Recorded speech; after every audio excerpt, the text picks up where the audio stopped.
fast-paced schedule. It takes, about 7 to 8 days to film just one episode.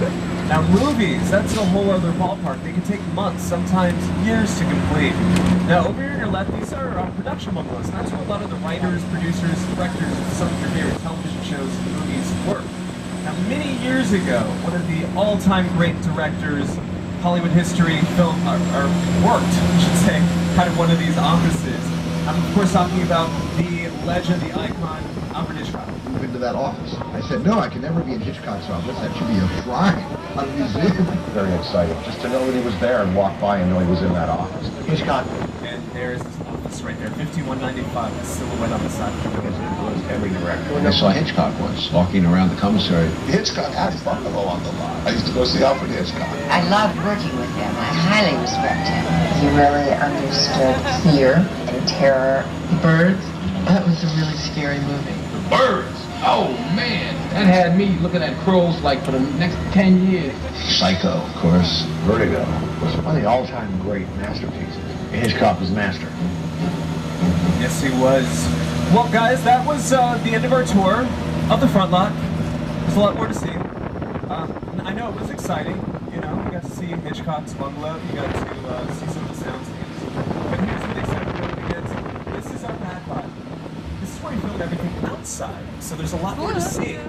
Now, you might remember about 4 years ago, we had a big fire here on our back lot. We're down almost all this area here on your right. This is our Metro sets area. Now,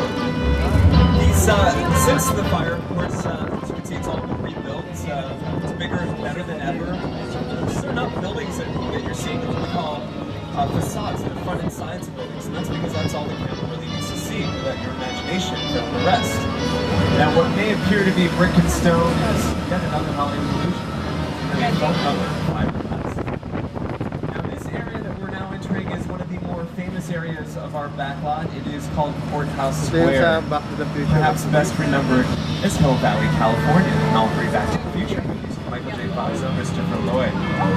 But since, it's also been featured in many other movies throughout the years, movies like Psycho 2, Gremlins, classics like To Kill a Mockingbird, Bye Bye Birdie.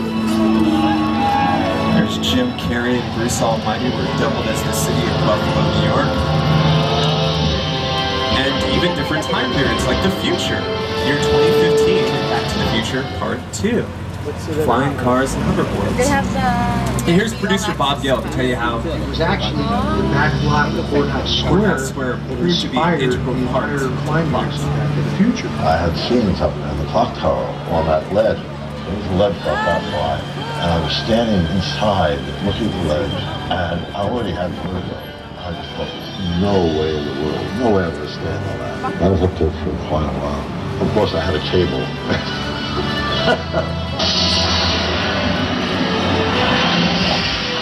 Now, Michael J. Fox probably wished he had a time machine when he was filming Back to the Future in our Courthouse Square back in 1985, because he was working, literally around the clock, 24/7, between his job on Family Ties, the sitcom that started during the 80s, and coming here every night to film Back to the Future.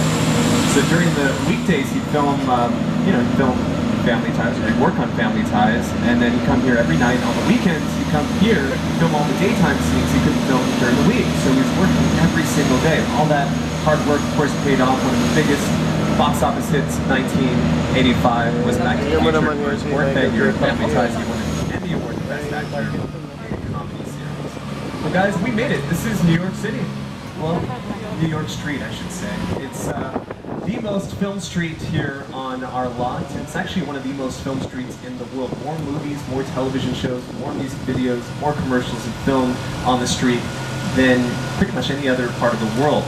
Now, speaking of New York, here is our co-host, who of course got his start in New York City on Saturday Night Live. Hey everyone, welcome to New York! I got my start right here in New York on Saturday Night Live. This is actually my old neighborhood. Once got mugged over there. An old woman. Tough lady. This is my favorite hot dog guy. Hey buddy, how's it going? Remember me? No. Just like old times. You gotta love New York City. Hey! I'm walking here! It's cool guys. I was just walking there. So it's not exactly New York, but a lot of times when you see New York in the movies, It was shot right here on the Universal Metro sets. If you can make it here, you can make it anywhere. Even if you make it here on the Universal lot. Absolutely. And you know, New York Street has not only been New York City in movies, it's been just about every major city in America, and even worldly cities like London, for example. And it's really the job of the art director to transform these sets that you guys don't recognize it from one production to the next. So as you can see here on your screens, just by adding some Union Jack flags and some red phone booths and double-decker buses and Mini Coopers, you're transported back to swinging 60s London and Austin Powers, The Spy Who Shagged Me, Mike Myers.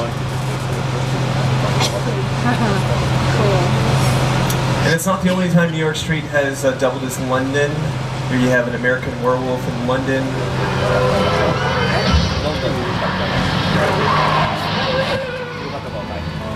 Hugh Grant in Notting Hill. And Matt Damon in The Bourne Supremacy. And, you know, of course I mentioned that it has doubled as many other cities, of course including New York City. In the movie Spider-Man 2 with Tobey Maguire and Kirsten Dunst. In fact, if you're a fan of Spider-Man, they actually shot scenes for the upcoming The Amazing Spider-Man. Comes out this summer.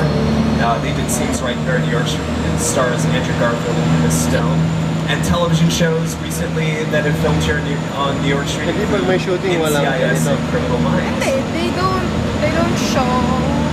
They don't go around here when they're filming. All right, now, you know, one of the huge contributors to our redesign of our Metro sets for The Fire was director Steven Spielberg.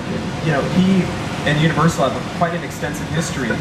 He's directed some of our biggest box office hits like Jaws, Jurassic Park, E.T. But, of course, he got his start even before he was directing some of these blockbuster movies, directing television here at Universal.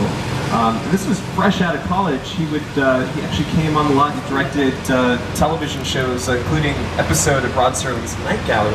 He was set to star in that episode of The Night Gallery was Oscar-winning actress Bette Davis. Now, when she found out Steven Spielberg was directing that episode, she wasn't really pleased. She wanted, you know, someone that was more experienced to direct her, and she said either he goes or I